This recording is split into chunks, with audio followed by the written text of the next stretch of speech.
السلام الله عليكم ورحمة الله تعالى وبركاته. أصحابتا أن جعلنا يومين والبو أدوكتان إي وقت والبو أيدينتا هالكني وعامر ربلا جنال. ما أنت وحن قلبنا برامشدي بوليوود كاسو مid بلاو ما أنت وحن كهار لينا نين عان نين مقعيسا ديرادي نين لغو مقعابي جري جيك داوسن أما بالله مقعابي جري ليناردو ويليام دي كاربيو waxaa uu dhashay sanadii 11 November sanadii 1974 waa actor producer iyo waxa kale uu takhasus fiican u leeyahay environmentiga waa actor Mareykan wuxuu qayb muhiim ah ka ciyaaray filimeen dhowr ah sanadii 2019 waxa uu ka sameeyay 7.2 bilyan oo lacagta adduunka ah abaalmarinada uu ku guuleystana waxa kamid ah 8 jeer ayuu wuxuu ku guuleystay actorka ugu fiican sanadka abaalmarinada kale uu ku guuleysto waxa kamid ah Academic Award wuxuu kale ku guuleystay 3 jeer Golden Globe Award. Leonardo DiCaprio actorka caanka waxa uu ku dhashay Los Angeles. DiCaprio waxa uu bilaabay shaqadiisii amaba inuu ka soo muuqdo telefishinada sanadii 1980kii horaantii sanadii 1990kii waxa uu qayb libaax leh ka ciyaaray filimkii Parenthood waxa uu kale ka ciyaaray filimkii This Boy's Life oo soo baxay sanadii 1993 kaasoo uu ku helay abaalmarino dhowr ah. Filimada kale uu ka soo muuqdo waxa kamid ah filimkii lagu magacaabi jiray What is in the Gilbert's Grave oo soo baxay sanadii 1993 filimkaasi wuxuu ku helay abaalmarinta Academic Award nomination. waxa kale uu ku guuleystay xidiga sanadka markii uu ka qayb galay filimkii Titanic ee caanka ahaa ee soo baxay sanadii 1990kii filimkaas oo soo xareeyay lacagihii ugu badnaa abid guuldarooyin dhowr ah kadib DiCaprio waxa uu cagta saaray wadadii guusha. DiCaprio waxa uu bilaabay wadadii guusha 2002 wuxuu ka qayb galay filimkii daraamihii caanka ahaa ee lagu magacaabi jiray Catch Me If You Can wuxuu kaloo ka qayb galay daraamihii taariikhda galay ee lagu magacaabi jiray Gangs of the New York. DiCaprio waxa uu helay abaalmarinada oo ay kamid tahay Academic Award Best Actor wuxuuna door muhiim ka ciyaartay filimkii Hawkwood amaba The Aviator ee soo baxay sanadii 2004 waxa uu kaloo ka qayb qaatay filimkii Blood Diamond oo soo baxay sanadii 2006 waxa uu kaloo ka qayb qaatay filimkii daraamihii caanka ahaa ee lagu magacaabi jiray The Parted ee soo baxay 2006 wuxuu kaloo ka qayb qaatay filimkii daraamihii jaceylka ahaa ee caanka ahaa ee lagu magacaabi jiray Revolutionary Road ee soo baxay sanadii 2008 sanadii 2010kii waxa uu soo saaray filimkii ka hadlayay sayniska ee lagu magacaabi jiray Inception ee soo baxay 2010kii 2012 wuxuu ka qayb qaatay filimkii Django Unchained wuxuu kaloo ka qayb qaatay filimeen dhowr ah oo caan ah filimadaasina waxa kamid ah The Wolf of Wall Street oo soo baxay 2013 iyo daraamihii caanka ahaa ee lagu magacaabi jiray The Revenant ee soo baxay 2005 waxyaabaha kale uu ka qayb qaatay waxa kamid ah ama uu ku guuleystay actorka ugu fiican sanadka ayuu ku guuleystay sanadii 2019 kadib markii uu ka qayb qaatay filimkii Once Upon a Time in Hollywood aan iraahday. DiCaprio waxa uu aasaasay shirkad kaasoo lagu magacaabo Abion Way Production shirkadaasi oo soo saarto filimada iyo documentary-ga la xiriiro. DiCaprio wuxuu kaloo ka qayb qaatay filimkii Greensburg ee soo baxay 2008 ilaa 2010. Leonardo DiCaprio wuxuu aasaasay NGO kaasoo lagu horumarinayo environmental awareness waxyaabaha la xiriira deegaanka maadaama uu asaga takhasuskiisa ahaa arrimaha la xiriira deegaanka. wuxuu sadaqooyin badan ama lacag badan u aruuriyay dhanka environmentiga.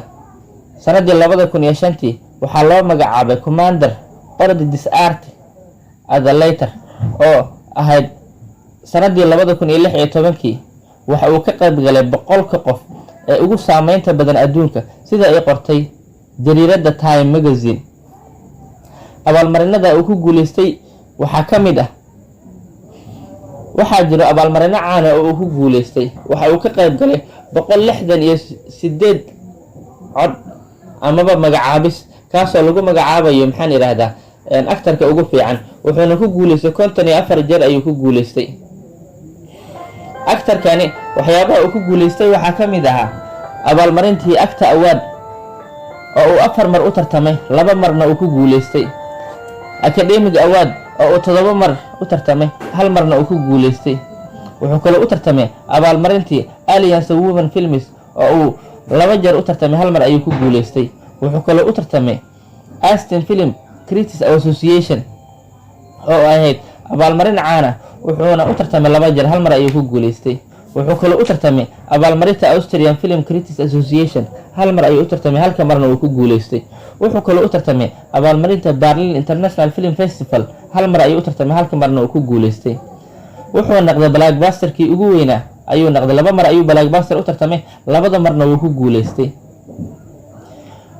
waxa kale oo u tartamay abaalmarinada waxaa ka mid ah Aston Association of the Film Critics 3 mar ayuu u tartamay, 3 marna wuu ku guuleystay. wuxuu kaloo u tartamay British Academy Film 5 mar ayuu u tartamay, 1 mar ayuu ku guuleystay.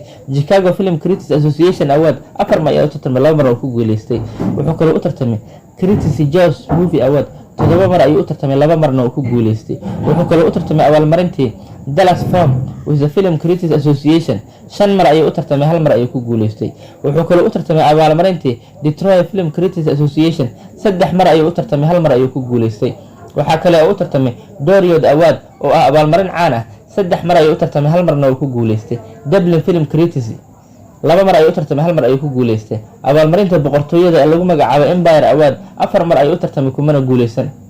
Film Critics Circle of Australia 1 mar ayuu u tartamay, mana ku guuleysan. wuxuu kaloo u tartamay Golden Global Award waa abaalmarin caan ah, wuxuu u tartamay 12 jeer, 3 mar ayuu ku guuleystay. wuxuu kaloo u tartamay Golden Raspberry Award oo uu u tartamay 3 jeer ayuu u tartamay, 1 mar ayuu ku guuleystay. Hollywood Critics Association 1 mar ayuu u tartamay, 1 mar ayuu ku guuleystay.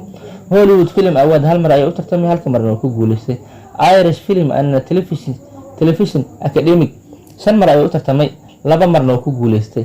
London Film Critics Circle 3 mar ayuu u tartamay, waxna kuma guuleysan. Los Angeles Film Critics Association 1 mar ayuu u tartamay, 1 marna uu ku guuleystay.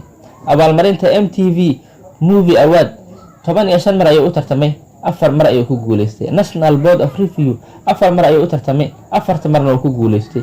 wuxuu kaloo u tartamay abaalmarino dhowr oo uu ka mid yahay National Society Film Critics oo uu 1 mar u tartamay, 1 marna uu ku guuleystay.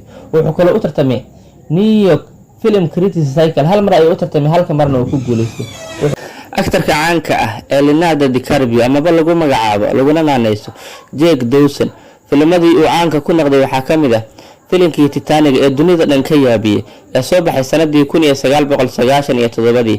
filimkaasina waxaa ka qayb qaadanayay amaba aktarad u matalayay Kate Winslet oo filimkaasi lagu magacaabayo Rose.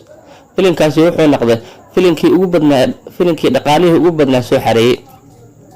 waxyaabaha kale ee ninka lagu xasuusto waxaa ka mid ah waxa uu tartan u galay 168 jeer ayuu abaalmarin tartan u galay, 54 jeerna waa uu ku guuleystay, 4 marna run up ayuu galay. ninkani wuxuu noqday nin caan ah, nin dunida dhan ka yaabiyay. lacagaha uu sameeyayna ma jiro actor la mid ah ee runtii sameeyay. ninkani waxaa dhalay ganacsadihii caanka ah ee lagu magacaabi jiray George Leonardo. maanta intaas ayaan ku soo gabagabeynaynaa qisadii dheereed ee la xiriirtay Leonardo DiCaprio ama Jack Dawson oo ahaa actorkii caanka ah ee ka soo muuqda filimkii Titanic iyo filmo badan ee taariikhda galay. waxaan idinkaga tagayaa sidaas iyo nabadgelyo.